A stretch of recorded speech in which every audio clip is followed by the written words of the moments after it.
You're listening to Online Pet Health Podcasts with Dr. Megan Kelly. Continuing education for veterinarian rehabilitation therapists. Learn more at onlinepethealth.com.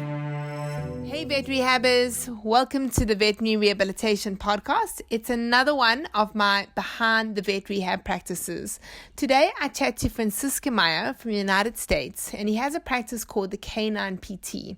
It's a mobile clinic, and he chats to us about his transition from being a PT in human medicine and changing over into animals, his love and passion for teaching, and all about his Canine PT Residency, which I think is such an amazing idea and opportunity for physical therapists who are wanting to make that shift from human to animal practice.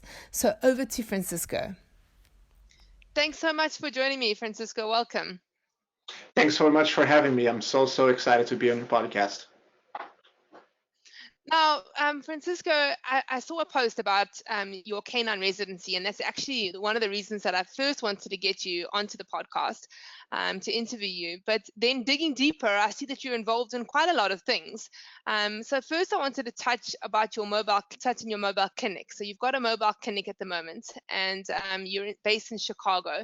Tell us a little bit about how that started and how you transitioned from being a physical therapist to having your mobile clinic.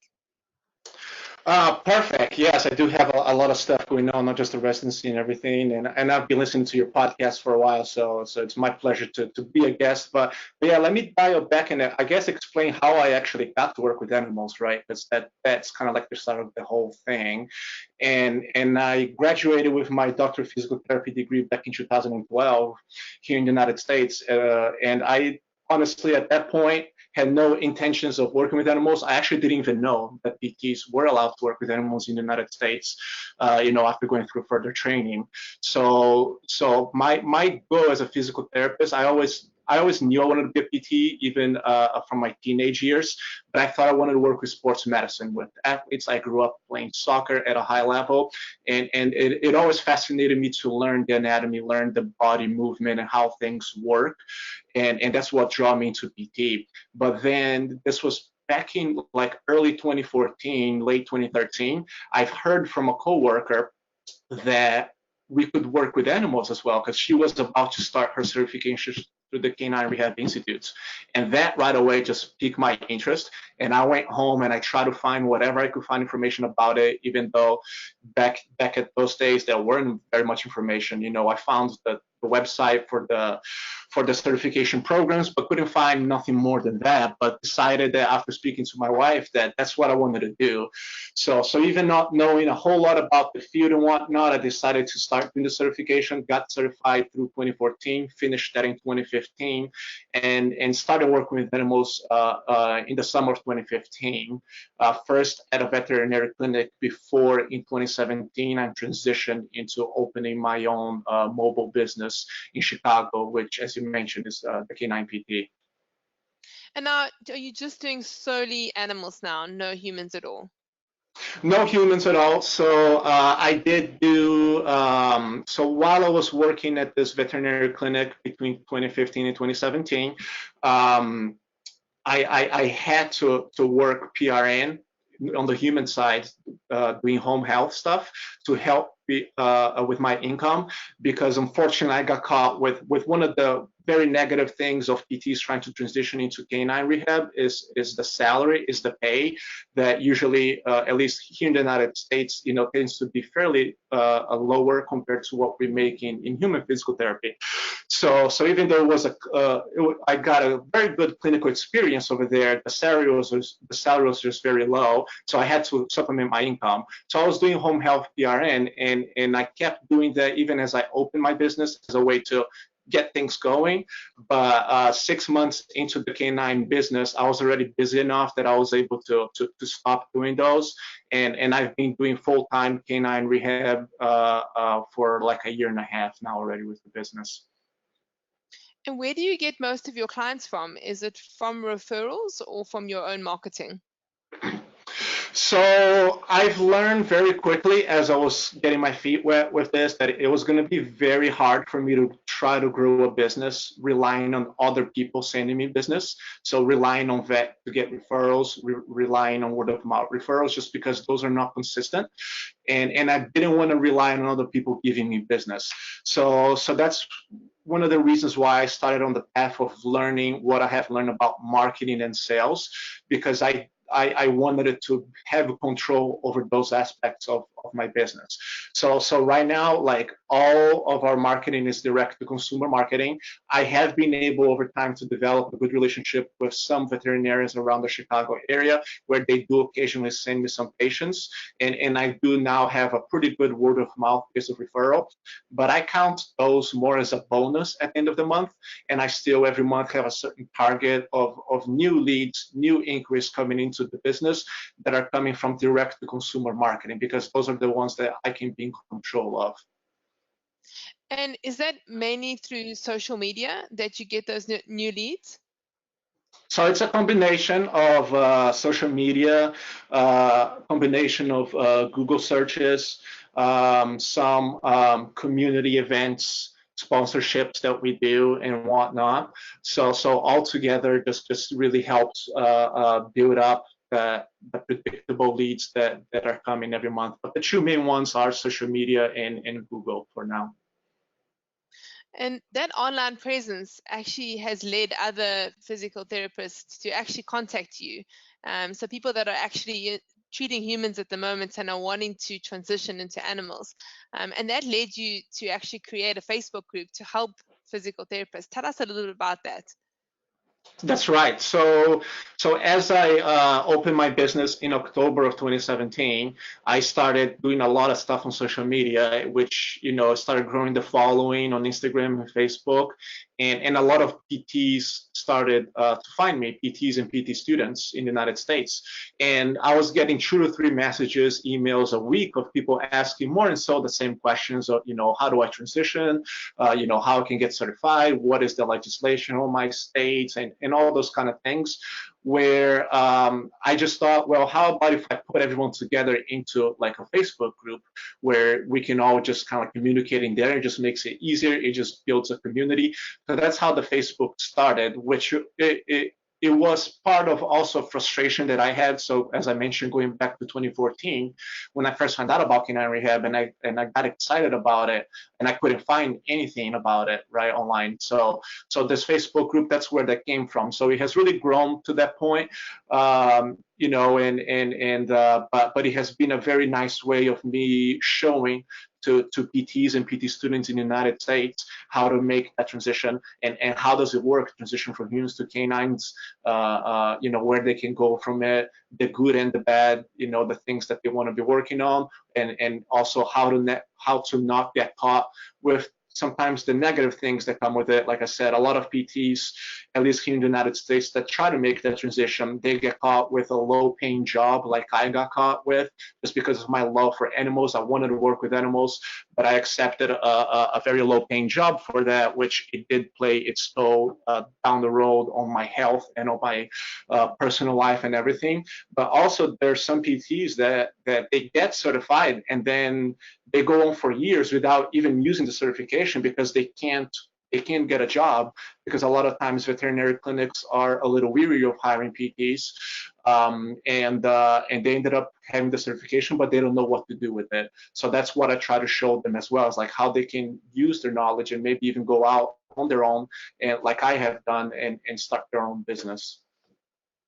And so this Facebook group now is specifically for PT. So anyone that's listening, we will put the URL straight in the description of the podcast, and you guys are welcome to go join.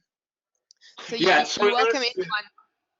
Yeah, so the Facebook group is for PTs, and I know we have with your podcast a much broader audience, but I have to keep that group exclusive for PTs just because the way it grew, and I don't think it would be fair for the people that are there to me to just like completely change it, right? And also the one thing that I do my best, and I have been very successful at it, to keep away from that group is try to keep away the negative aspects of it.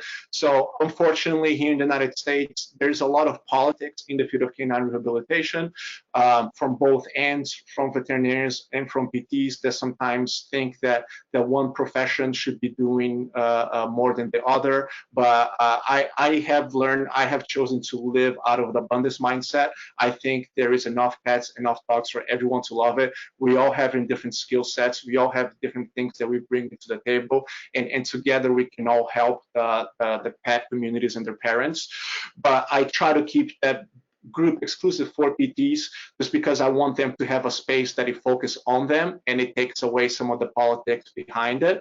But I will mention though that I am starting a Facebook business page that everyone can start following, and we can put that on the show notes, which is called Francisco Maia, the Canine PT Business Coach, which I'm going to start putting regular content, target more towards the things that had led me to the success, which is the business, the sales, the marketing, operations, also like personal development, mindset shift, everything that I know that it helps. I'm going to, because I want to reach a broader audience, because I know there are more than just PTs that need this out there in the field of canine rehabilitation.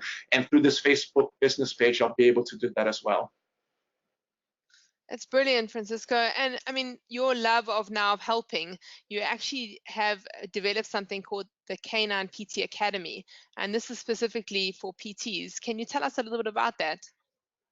Yeah, so this grew as that Facebook group grown over the last year. Then there was enough people out there in the group that really needed it more. They really wanted it, like, to learn from me how I was able to get the success that I did in a relatively short amount of time, considering the grand scheme of things.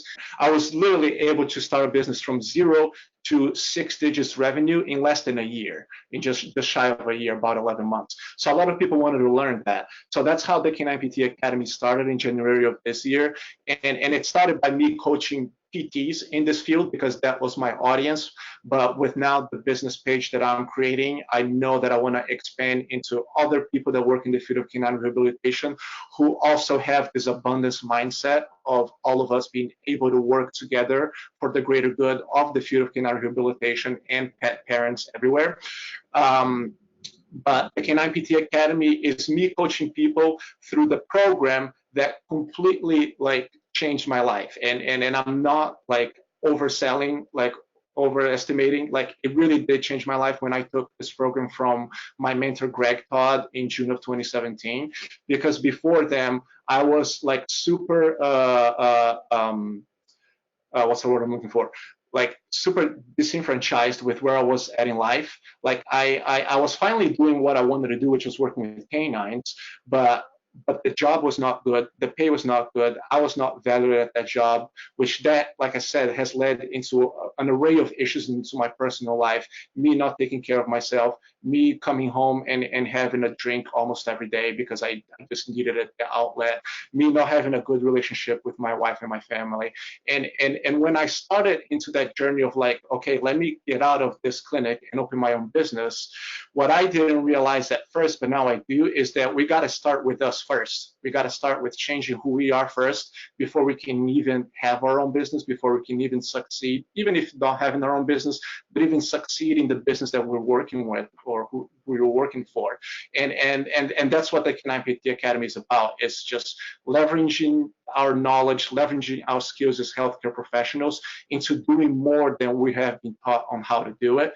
Not necessarily just owning our own business, but maybe creating different sources of revenue, creating different ways that you can expand your reach, that you can expand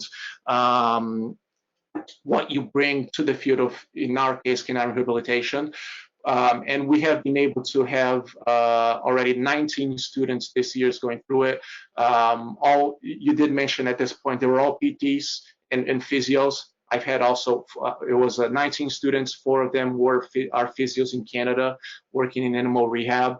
So it has been a tremendous journey, but now I know that I want to expand that to a bigger audience of people. And that's the next stage of my coaching program, is to help expand and reach more people so we can help even more people succeed in the field of canine rehabilitation. And obviously, you've realized you've got this passion for teaching and to help people because of the transformation that you've seen yourself. And this is where the Canine PT Residency, actually, you created this idea. Tell us about it and how it's actually going to work. Yeah, I do really have a passion for teaching. I think it comes from my mom. Actually, she was a second and third grade school teacher back home in Brazil, and actually even in PT school, I changed one of my clinical rotations to do research because I thought at that point that I wanted to get into academia and teach.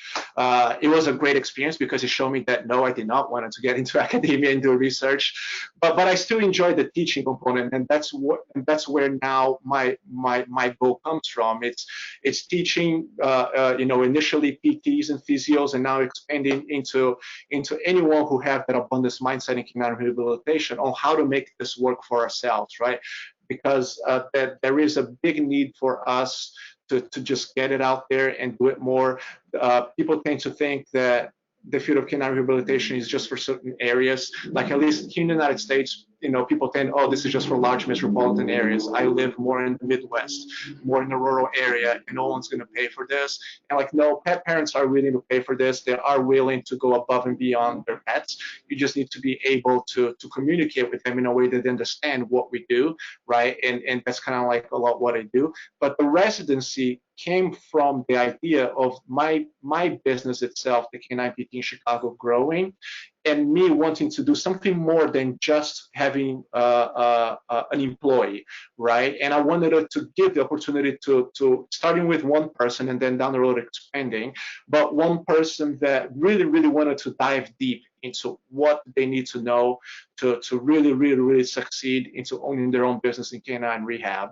So that's how the idea came about. So this is going to be a 12-month agreement contract where they're going to work with me one-on-one on not only the clinical skills, learning how I do things and the systems that I put in place from the clinical sides of things, but also all the business stuff that we have built, all the marketing, all the sales, all the operations, the nurturing systems, everything how we do things at the Canine PT. I'm going to teach that person how to do the same, with the ultimate goal being at the end of the 12-month period, they would be able to go no matter where they want to move to in the United States and open their own business following the same model that we did.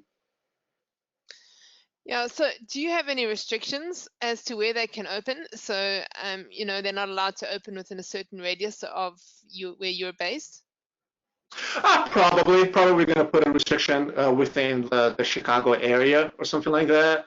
But even if they do decide they want to stay in Chicago, Chicago is a lovely city for those who not have been here. So they might fall in love with Chicago. And if they do want to stay in Chicago, then I would be more than open to actually discuss some partnership with that person, right? Because I know I have my long-term vision of where my business is going and where my coaching is going. And I know that for me to grow both of those things where I wanted to grow, I'm going to need help. And I'm going to need help people running me at the top, not just people running, the business itself, but people at the top. And who better to help me with that journey than someone who spent 12 months with me one-on-one, learning the ins and outs of how I do everything. So if for whatever reason they're like, hey, I want to stay in Chicago, I love Chicago, and I want to stay here, then we can even develop this into a partnership that works for everyone. Yeah, I think it's a great idea. So basically, you needed to employ somebody, and because of your passion for learning, you decided, well, let's do the two things. I'll employ somebody and teach them at the same time. And you obviously also then get to see, on a one-on-one basis, to see where the weaknesses are in these PTs that are coming through, although you know yourself. But I think sometimes when we're in it and when you've got a practice, you actually forget what you were like when you first started. So it's great to be able to have a look at somebody coming new again and having a look and see where they're strong and where they're weak. And then you can obviously focus on building this, improving their weaknesses and building their strengths. Right, and that's why I know that this residency position is not for everyone. It takes the right person to be ready for that commitment, and for that mindset of doing this, because it's not just your regular job kind of thing. It is going to take a lot of initiative from the resident, from the person, to do everything that they need to get done. And like I said, be willing to learn. Just be a sponge and be willing to learn as much as they can learn, as much as they want to learn, so that way they're going to be ready to succeed. Like, they're going to have everything in place for them to succeed, not only from the clinical perspective, which a lot of times that's what we as healthcare professionals tend to over focus too much. We tend to think that for us to be the best that we can be at what we do, that we need to have all the credentials out there in the world, that we need to take all these different continuing education courses. And of course, yes, education in that sense is important, because that's how we get our patients better. But we fail along that path to recognize that there's more than that. And we can have all the credentials in the world out there, but if we don't have good communication skills on selling to our clients what it is that we're doing, then all the credentials in the world are actually going to be meaningless, because they're not going to want to work with you, because you just simply cannot sell them on what you do. So sometimes just dialing back to basic principles of that, and less on the clinical. So these people the person who's going to be doing this residency, they're actually going to be working for you, but you're actually going to have a structured 12 months. There's going to be learning in between, right? Every single week you're going to sit down and you're going to be doing training with them. Tell us a little bit of sort of how you've broken that up.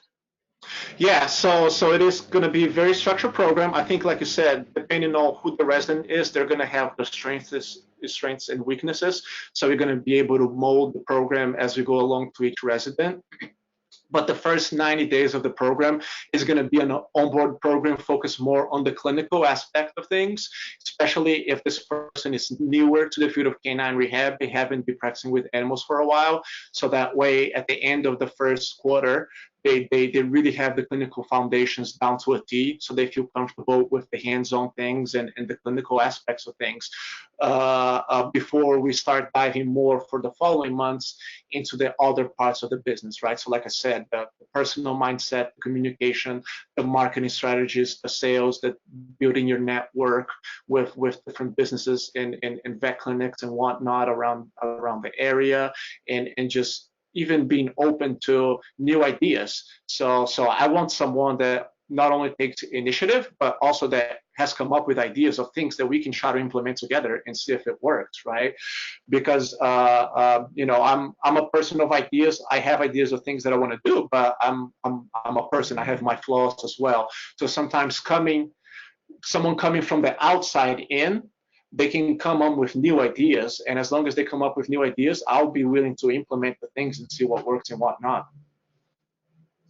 So for those of you that are PTs, doesn't matter where you are in the world, we'll put the link in. You can email Francisco. You might be able to qualify, and he's obviously going through a selection process. And you might be able to stay for 1 year in Chicago at the Canine PT Residency. So very cool idea, Francisco, and happy to support you where I can to get candidates to apply for your residency.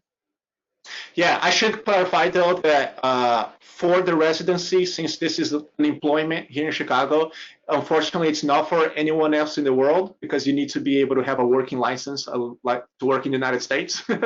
So I just wanted to clarify that. Sorry, yeah, no, that's fine. No one else the United States. Yeah. As long as you have, like, yeah, you're able to work in the United States. But there is, for anyone else out there, there is, the Canine PT Academy, and like I said, now the Facebook business page with the Canine PT business coaching that I'm just starting now. That we're going to be able to teach you pretty much the same things that I have taught people through the academy now, and to a certain extent the same things that I'm going to be teaching through this residency program. Is just that the residency program, that person is going to be really, really committed into the nitty gritty of the everyday business kind of thing with me here in Chicago. That will be the main difference. Awesome. And Francisco, you've got plans to expand. You're obviously a mobile clinic at the moment, but you're planning on getting a brick and mortar practice. Is that right? Yeah, and that comes along with, like I said, a big vision that I have of where I want my business and my coaching to go towards. To be quite honest, like, I love doing the house calls, having the mobile business. If I wasn't expanding the business, if I was just keeping the business as just it is today, which I would have been very happy about that. I would have a very happy life, a very profitable business, and would be able to do it okay. I would just keep it mobile, to be quite honest, because it fits my personality pretty well, be mobile. But I've realized that if I want to grow the business where I want to grow, where then it's not just about me, but it's about growing a team and expanding and coaching other people, then it just made sense for me to have a central hub, a central location where everything can come from. And so that's one of the next steps with the Canine PT here in Chicago. It's in addition to continue doing the mobile, continue doing the house calls, is also adding a brick and mortar location so we can help more people, more pet parents in the Chicago area, but also, like I said, just help more people in the field of canine rehab. So because that's going to allow me to spend more time coaching and more time doing this programs online that I have right now. I think it's awesome, Francisco, and I wish you all the luck in all the projects that you're busy with. And thanks so much for taking the time to come and chat to me. Thanks so much, Megan. Like I said, I've been listening to your podcast for a while. I love the content that you've been putting out. So it's been a pleasure, and thanks so much for having me. Awesome. Cheers, Francisco. Vet Rehabbers, thanks for listening to my podcast. Don't forget to click the subscribe button, and it would be great if you could leave me a review. I want to know, what are you doing on the 15th to the 17th of November? It is our Vet Rehab Summit, which is our online virtual conference for veterinary rehab professionals. Find out more information at onlinepethealth.com.